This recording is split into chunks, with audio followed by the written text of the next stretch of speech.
Let's talk about inheritance. We know that Java is an object-oriented programming language, and we have classes and we have objects, and we can derive a subclass from a base class, or we can create a child class from a parent class. Let's get into that. Here, just to build on the example that we've been using with Ferrari and Super Ferrari, let's see that the Ferrari class is a class that has a speed attribute or variable, and it has a getter for get speed, and it has a setter for set speed.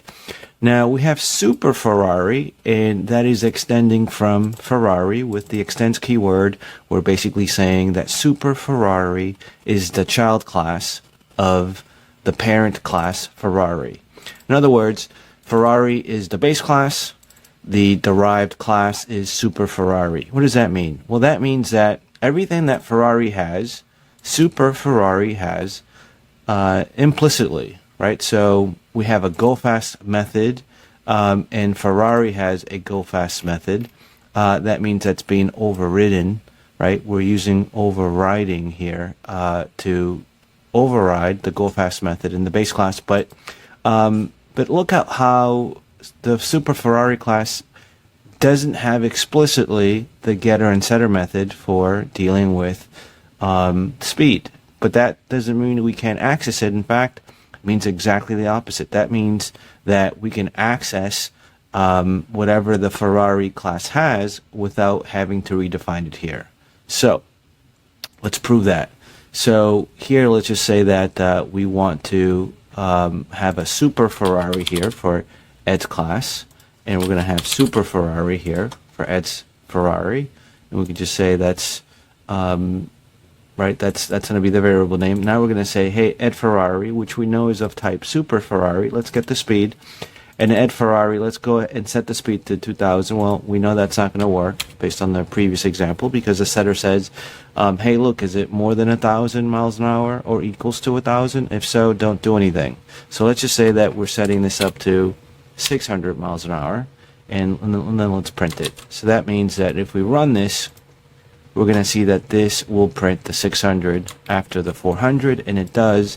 And the whole point of this is just to say that even though Super Ferrari does not have explicitly the set speed and the get speed, we can still invoke the set speed and the get speed because we know that for Super Ferrari, it's inheriting from Ferrari. So, and that's what's happening here. So, the main idea is, again, we want to stuff into the base class, the parent class, methods and attributes that are going to be reused, right? That's how we're going to get reusability way up, by adding the non-variant, well, the invariant code, right? The code that does not change, that's going to be used among many different subclasses.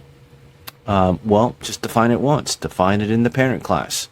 And then you could reuse it as much as you want in the child classes, for example, Super Ferrari.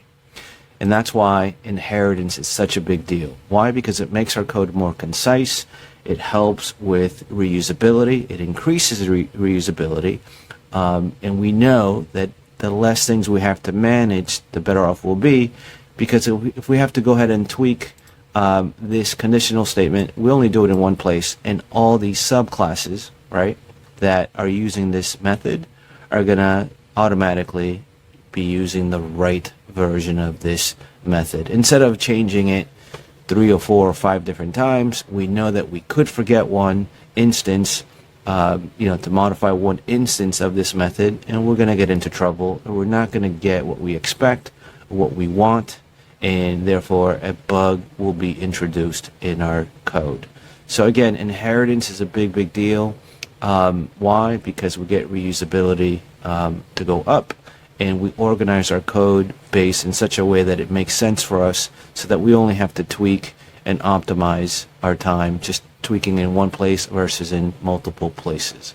This is part of the idea of the dry principle. Don't repeat yourself as well. Right? Anytime that you see that you have common code, why not push it over to, or bring it up to the base class or the parent class so that your child classes or your derived classes, your subclasses, can benefit from this.